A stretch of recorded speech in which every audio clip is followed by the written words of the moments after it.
শিক্ষার্থী বন্ধুরা সবাইকে আসসালামু আলাইকুম রহমতুল্লাহ। সবাইকে গুণগত রসায়ন অধ্যায়ের আরেকটি ক্লাসে স্বাগত। আজকের ক্লাসে আমরা আলোচনা করব সিলেক্টিভ প্রিসিপিটেশন নিয়ে। সিলেক্টিভ প্রিসিপিটেশন হচ্ছে গুণগত রসায়নের এমন একটি টেকনিক যার মাধ্যমে আমরা কোনো একটি বিশেষ আয়ন ব্যবহার করে কোনো একটা দ্রবণ থেকে কতগুলো আয়নকে অদক্ষিপ্ত করতে পারি। যেমন হাইড্রোজেন সালফাইড হচ্ছে একটি দুর্বল তড়িৎ বিশ্লেষ্য এবং এটি গুণগত বিশ্লেষণে গ্রুপ 2 এবং গ্রুপ 4 এর সালফাইড সমূহের অধঃক্ষেপণে ব্যবহৃত হয়। হাইড্রোজেন সালফাইডের বিয়োজন নিম্নরূপ: হাইড্রোজেন সালফাইড আয়নিত হয়ে 2টি H+ এবং সালফার 2- আয়ন উৎপন্ন করে এবং এই অবিয়োজিত এবং বিয়োজিত অবস্থার মধ্যে একটি সাম্য অবস্থা বজায় থাকে। এখন আমরা যদি এই হাইড্রোজেন সালফাইড দ্রবণে কিছু হাইড্রোক্লোরিক অ্যাসিড যুক্ত করি,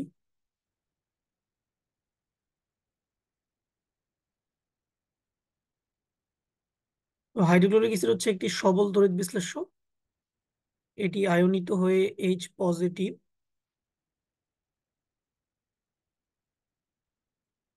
এবং Cl- আয়ন উৎপন্ন করে।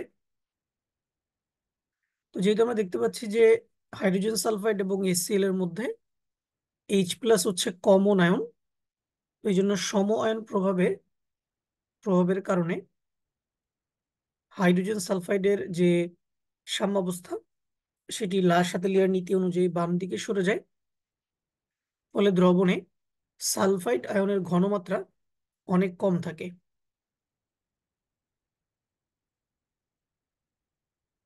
ফলে সম আয়ন প্রভাবের কারণে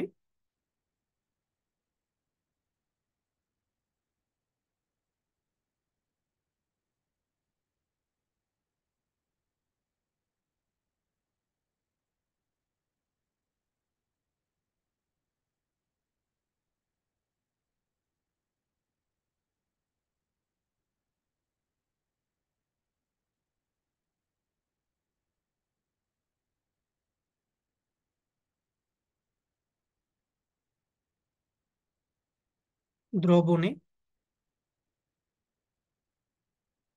সালফাইড আয়নের ঘনমাত্রা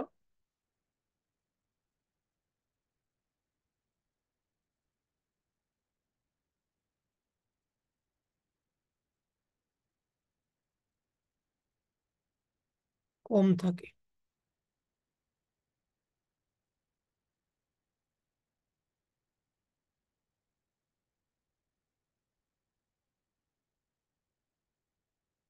তো দেখো, বলা হচ্ছে যে অম্লীয় মাধ্যম বজায় রেখে গ্রুপ 2 এর ক্ষেত্রে সালফাইড আয়নের ঘনমাত্রা কম রাখা হয়। HCl এর উপস্থিতিতে সম আয়ন প্রভাবের কারণে H2S এর বিয়োজন মাত্রা হ্রাস পায়। S2- এর ঘনমাত্রা এমন মানে বজায় রাখা হয় যাতে শুধুমাত্র গ্রুপ 2 এর সালফাইড সমূহের আয়নিক গুণফলের মান তাদের দ্রাব্যতা গুণফলের মানকে অতিক্রম করতে পারে এবং অদক্ষিপ্ত হয়। তো আমরা যদি গ্রুপ 2 এর সালফাইড গুলো দেখি, সেখানে হচ্ছে bismuth sulphide, mercuric sulphide, copper sulphide, lead sulphide, cadmium sulphide. এদের দ্রাব্যতা গুণফলের মানগুলো যদি আমরা দেখি, আমরা দেখতে পাচ্ছি যে এদের দ্রাব্যতা গুণফলের মান কিন্তু অনেক ছোট। আর অন্যদিকে আমরা যদি গ্রুপ 4 এর সালফাইড গুলো দেখি, যেমন cobalt sulphide, nickel sulphide, zinc sulphide, manganese sulphide, এদের দ্রাব্যতা গুণফলের মান কিন্তু তুলনামূলকভাবে বড়। তাহলে আমরা যদি কপার সালফাইড এবং নিকেল সালফাইড নিয়ে কাজ করি,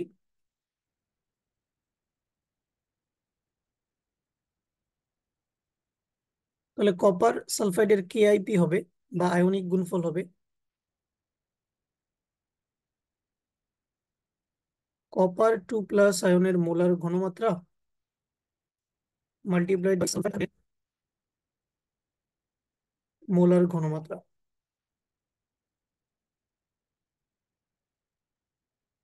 এবং নিকেল সালফাইডের কেআইপি হবে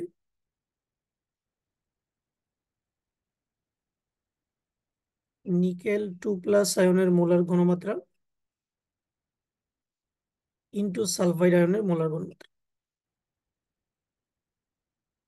তো যেহেতু সম আয়ন প্রভাবের কারণে দ্রবণের সালফাইড আয়নের ঘনমাত্রা অনেক কম থাকে, সেই জন্য কপার সালফাইডের দ্রাব্যতা গুণফলের মান অনেক ছোট হওয়ায় কপার সালফাইডের আয়নিক গুণফলের মান তার দ্রাব্যতা গুণফলের মানকে অতিক্রম করতে পারে এবং কপার সালফাইড অদক্ষিপ্ত হয়। কিন্তু নিকেল সালফাইডের দ্রাব্যতা গুণফলের মান তুলনামূলকভাবে বড় হয়, নিকেল সালফাইডের আয়নিক গুণফলের মান দ্রাব্যতা গুণফলের মানকে সহজে অতিক্রম করতে পারে না। এই জন্য নিকেল সালফাইড সহজে অদক্ষিপ্ত হয় না। এই জন্য কপার সালফাইড এবং নিকেল সালফাইডের মধ্যে কপার সালফাইড আগে অদক্ষিপ্ত হবে এবং পরবর্তীতে যদি সালফাইড আয়নের ঘনমাত্রা বৃদ্ধি করা যায় তো সেক্ষেত্রে নিকেল সালফাইডও অদক্ষিপ্ত করা সম্ভব।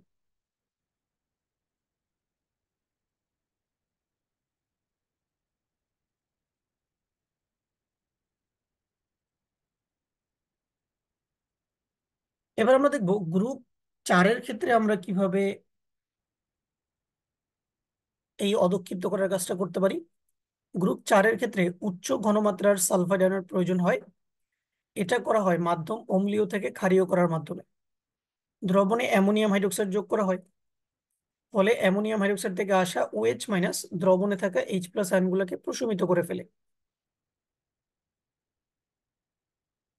ফলে লা শাতেলিয়ার নীতি অনুযায়ী হাইড্রোজেন সালফাইডের সাম্যাবস্থা ডান দিকে সরে যায়, ফলে হাইড্রোজেন সালফাইডের বিয়োজন মাত্রা বৃদ্ধি পায় এবং সালফার আয়নের ঘনমাত্রা বৃদ্ধি পায় এবং এর মান এমন বজায় রাখা হয় যাতে গ্রুপ 4-এর সালফাইড সময়ের আয়নিক গুণফলের মান তাদের দ্রাব্যতা গুণফলের মানকে অতিক্রম করতে পারে এবং অদক্ষিপ্ত হতে পারে।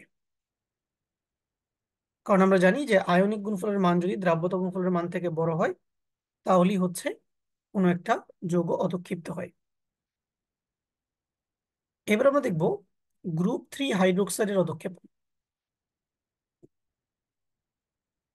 যখন অ্যামোনিয়াম ক্লোরাইডের উপস্থিতিতে অ্যামোনিয়াম হাইড্রোক্সাইড যোগ করা হয় তখন গ্রুপ 3 হাইড্রোক্সাইড সময়ের অদক্ষেপণ ঘটে, যেমন aluminium hydroxide, ferric hydroxide, chromium hydroxide ইত্যাদি। কারণ অ্যামোনিয়াম হাইড্রোক্সাইড বিয়োজিত হয়ে NH4+ আয়ন প্রদান করে, আবার অ্যামোনিয়াম ক্লোরাইড আয়নিত হয়েও NH4+ প্রদান করে।